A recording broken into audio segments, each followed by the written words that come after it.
All right, let's talk Florida Gators. A lot of news breaking over the past 24 hours when it comes to this Gators squad and the future of this program going forward, especially when it involves the coaching staff, and it looks like a big change is on the horizon. We'll get to all that news plus some data in just a second. But first, I'm Nick, and this is Saturday Morning Inspection.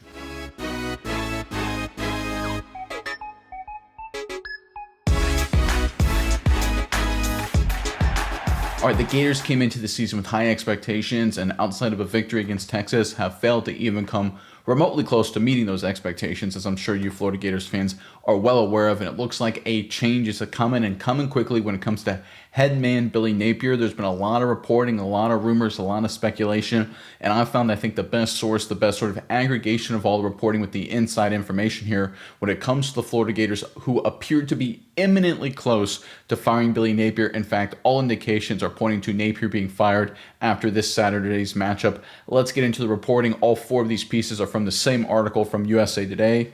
Let's pull up this first part here. This is, again, all from USA Today.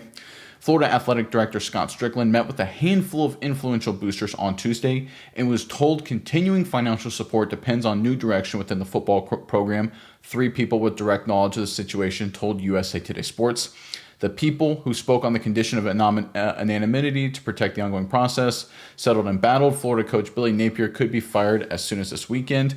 One thing is certain, Napier won't survive another loss, so one loss he's done, and he may not even get past Mississippi State. Strickland declined comment for the story, which of course makes sense. Why would he comment on it? A university official at Florida speaking Thursday to USA Today Sports, again being anonymous, denied that withholding financial support was part of any conversation. So again, you talk about that withholding financial support. Obviously, the university official will never say publicly, hey, a booster was so mad they decided to potentially withhold money. Because one of the things when you're a university or football program, athletic department in general, if for a second, right, if you got 50 boosters, Florida has a lot more, but let's say you got 50, and five big ones say, we're going to stop spending money. If you're the other 45, you're like, well, if the five biggest guys aren't going to spend money, then I'm not going to spend any money either, right? So the very last thing you want to do is start basically like a kind of inverse run on the bank, where instead of a lot of people pouring money in, suddenly the faucet stops, and that can be an absolute disaster. So you can see why the university official has come out and said, look, withholding financial support, whether it was or wasn't, they're going to say definitively every single time wasn't part of the conversation. It makes sense. You're trying to stop other boosters from pulling their money, pulling back their pledges. But I do think, based on the reporting, that Billy Napier is going to be fired and fired shortly. The article goes on. But this, unlike other speculation about Napier's job status, is an important and direct connection to last year's near firing of Napier. It was then that the same Florida boosters were ready to pay Napier's large buyout, but were held off by Strickland and convinced to use that money in NIL space to help Napier's build out. The boosters agreed, right? It makes sense, it's fair. The boosters go and say Napier's not doing good, and the athletic department's like, listen, instead of paying tens of millions of dollars for him to not coach, how about we go get some better players? And the boosters are like, makes sense to me. The result was significantly upgraded in a talented team. Florida flipped five-star wide receiver Dallas Wilson, the most talented player on the team, that is for sure, from Oregon late in the recruiting process with the infusion of NIL cash. The money also used to keep numerous impact players already on the roster from leaving for other schools. The results on the field, however, have been the same. Napier's buyout, according to a document obtained by USA Today Sports, is approximately $21 million to be paid in installments, 50% of the money within 30 days of separation, then equal payments of 12.5% annually over the next 4 years. I mean, you're talking about literally getting $10.5 million within 30 days of getting fired. I mean, you talk about a windfall. My goodness gracious, $10.5 million to not coach. What an ideal. And then each of the next 4 years, you get what? What's 12.5% of $21 million? And we'll call it $3 million, $2.5–3 million a year for the next 4 years. Listen, man, you're living high on the hog right there. It's embarrassing to get fired, that's for sure. It's disappointing that it didn't work out. But man, Napier is going to be a very, very rich man. The report goes on to highlight that the inevitable end for Napier began last month when Florida lost at home as an 18-point favorite to Group of 5 school South Florida. The Gators have since lost ugly road games to LSU, Miami, and Texas A&M, sandwiched around an upset of Texas in Gainesville. Napier was nearly fired last year when Florida began the season with blowout home losses to Miami and Texas A&M on the heels of two dysfunctional seasons to begin his tenure. It was then that USA Today Sports reported a group of Florida boosters were ready to pay Napier's $28 million buyout. So last year, the boosters were like, listen, we'll pay $28 million to have him not coach. The athletic department said, listen, how about you pour a few million to help us keep some players? The booster said, okay, we'll do that. Well, a year later, like, listen, we spent $10 million, no return on investment. We want to spend some money to get this guy out of town. The report went on to say, but Strickland held firm with Napier, a likable, organized coach who the university desperately wanted to succeed. The Gators then won a second-half run that included wins over LSU and Ole Miss, and Strickland then convinced boosters to use the potential buyout money on NIL deals to help support player procurement. Yeah, I mean, there was a run there where Florida, the second half of 2024, people were like, you don't want to play Florida. Lagway's figuring it out. Napier's figuring it out. They ended the year, with great vibes, great energy. They came into 2025 more talented, lot of momentum. Lagway more experienced. They were a serious threat, in our opinion, on the show to be a legit contender in the SEC, and it hasn't worked out, to put it very mildly. And the report wraps up, the group of boosters, three people told USA Today Sports, agreed, but with one stipulation, that Napier relinquish control of the offense and hire an experienced coordinator and play caller. He never did. Again, this is going back to last year. Napier tried to hire Ole Miss offensive coordinator and play caller Charlie Weiss Jr. before the 2024 season. Two different people with direct knowledge of the situation told USA Today Sports, but Weiss decided to stay with Rebels coach Lane Kiffin, and Napier never made another serious run at an offensive coordinator. All right, so Billy Napier said, listen, if I'm going down, I'm going down my way. It looks like he's going down very hard. Now Napier is 21-23. Gosh. 21-23, absolutely bonkers, and has the worst coaching record at Florida since the 1940s. Insane. I remember when Zook was getting run out of town for going like 8-5, right? This is bonker stuff. He has lost in every way imaginable and is winless against bitter rival Georgia, with the program falling further behind in the ever-strengthening SEC with each passing week. Yeah, so obviously this is coming to a head. I think a lot of Florida fans have been expecting this, have been wanting this, and now it's coming basically to a forefront this weekend. I think he doesn't make it to Monday. That's my guess, right?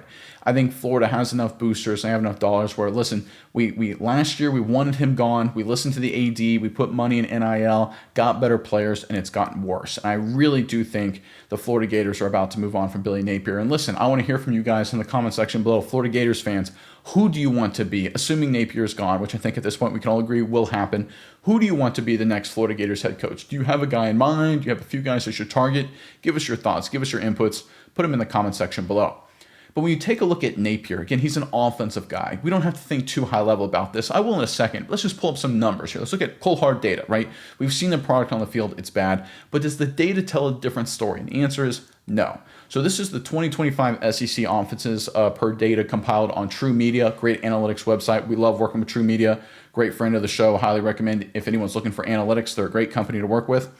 So what we have here is just a chart. We have on the x-axis the EPA, expected points added per dropback, and we have on the y-axis the rush EPA on a per game basis. So it's what we're seeing here is basically how good are you at running the football versus how good you are at throwing the football. Basically, this is what this graph is showing, right? And what you can see here very clearly is that the Florida Gators, right? You want to be in the top right. Far right is good throwing. Far right, those two areas is good throwing. The upper half is good running. You want to be a top right-hand corner, right? Obviously, looking at the graph, the Florida Gators are bottom left, right? They are one of the worst on a drop back basis. In fact, they're the second worst this season on a drop back basis, and on a rush basis, only it looks like they're at the same level as Alabama, but then Oklahoma, South Carolina, and LSU are the only ones that are behind them. So we're talking about an offense that is bad at everything. But is 2025 a blip? Is it an anomaly? It's just been a bad year. And let's pull up the numbers and compile 2024, which was a good year, a good finish. Lagway playing well down the stretch, the offense playing well down the stretch. Let's do 2024 data here. Maybe it looks better. And the answer is it looks a little bit better, but they're still bottom left, right? Again, you can see the EPA per dropback, they're still in the bottom left. EPA per rush on a game-by-game basis, again, still near the bottom. I mean, they're not a total dumpster fire, but if you look at the entire SEC on a per dropback basis over the last two seasons, they're fourth worst, right, behind Mississippi State, Oklahoma, Kentucky. And on a rush basis, they are below average, certainly. I think Kentucky, Carolina, LSU, Oklahoma, and they're at basically the same level of Texas. Texas is a little worse. So they're one of the worst. They're a bottom quartile in running, and they're one of the worst in passing, right? So there's nothing good. There's no factor here where you can say, well, listen, the passing game's exploding. It's just the run defense or the running offense, is awful. Or they're so physical. They're so good at running the football. They just can't get it done passing, right? There is nothing to hang your hat on. And I think that speaks from a large perspective about Billy Napier as a head coach. And I think there's a couple elements, or really a number of elements when it comes to a head coach and what you have to be, right? The first and foremost, you got to be the executive. You got to be the boss. You got to be great at administrative, hiring, filling out a staff, and running day-to-day processes and systems. The second thing, you got to be a good personnel guy. You got to know who's going to be your starters, your second strings. You're going to fill out your coaching staff, right? You got to be good at personnel. The third thing you have to be is in-game management, managing the clock, challenges, timeouts, situational football. And the fourth thing is X's and O's, tactitional, right? Can you create schemes? Can you create opportunities for your players to make big plays? And I think from an administrative perspective, an organizational perspective, Billy Napier was fine. I thought he was pretty good. I thought, all of those moves, the recruiting deals, using those resources were fine. I thought from a personnel perspective, look, they recruited well. They had a good staff. I don't think it was A+, but I think it was certainly B+. It's a whole lot better than the record we're seeing. So what is the problem with Napier? When it comes to the in-game stuff, he was a disaster, right? I think we all know this. Coaching can be, to excuse the Texas A&M analogy here a little bit, the 12th man. If it's a close game between two talented teams, coaching can be what puts you over the top. It's scheming guys open. It's creating opportunities. It's managing the game so that your team has an advantage, knowing the right time when to call timeouts, right? Knowing the right time to go no huddle, knowing the right time to dial it back. All of those little things, they add up over the course of the game, add up over the course of a season, add up over the course of a coaching tenure, and Napier just was bad at it. Right? He's not a terrible football coach. You don't get to be the head coach of the Florida Gators being a bad football coach. But in the context of the SEC, when it came to his tactical ability to get people open, to be great at managing the game things, he just struggled. For whatever reason, it just never worked. I thought from a personnel decision perspective, he was very good. I thought from an organizational administrative position, he was outstanding. But the reality is, if you're going to be a good coach, you've got to be good in all four areas, right? Or you got to be great in three areas, right? If you're under the weather in one area, you got to be really, really good in the other three to kind of counterbalance it. And he was really, really good in one. He was solid in the second and really bad in the other two. And that's where you get where you are today. And one of the things that can happen where programs make a mistake, especially like from an AD perspective, because he, the athletic director in the athletic department, interacts from Napier strictly from a personnel perspective and an administrative perspective. So in the two areas where he's at his best, that's when he was interacting a lot more with the AD. And I guarantee you that's why the AD's decision was inflated the wrong direction. He was like, listen, every time I work with Napier, he looks great. Yeah, because you're working with him when it comes to the only two things he's good at. And I think that was the problem there. And I think going forward, they're going to have to make some tough decisions in terms of how they evaluate future coaches. And I think sooner rather than later, Napier will be gone and they'll have a chance to really dig through the weeds to find a guy. I don't know which direction the Florida Gators choose, right? It's going to be interesting to see how this all shakes out. We've seen the Gators overcome some major shifts before and make some big names. Look, there's always a Steve Spurrier coming home. There's always an Urban Meyer changing the program. There's always the opportunities are there. But the Florida Gators, they're going to be making a big coaching change too, and they're going to have to make their next hire and go through that process a lot tougher, a lot more strict than they did with Napier, because they have to turn this thing around. Because Florida, it's one of those programs, it's not viewed as much as a blue blood as, say, Alabama or something like that.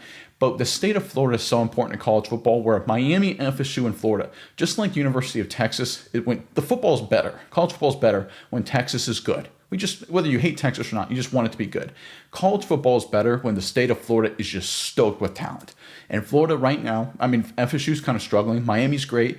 They need to step up, right? FSU as well. Those two programs, those are programs that are key to college football. And right now, this Gators athletic department, after they fire Napier and figure out what they're going to do short term, they need to do a really good job with this coaching search, because they cannot record another flub. Because if you go another generation of high school kids, Tim Tebow, guys, that was a long time ago.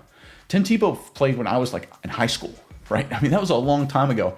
You're living in the past too much. When's the recent success? You got to bring in a coach that can elevate this program back to where it needs to be. It's going to be tough for them to do. In short order, they're going to have to start getting it done.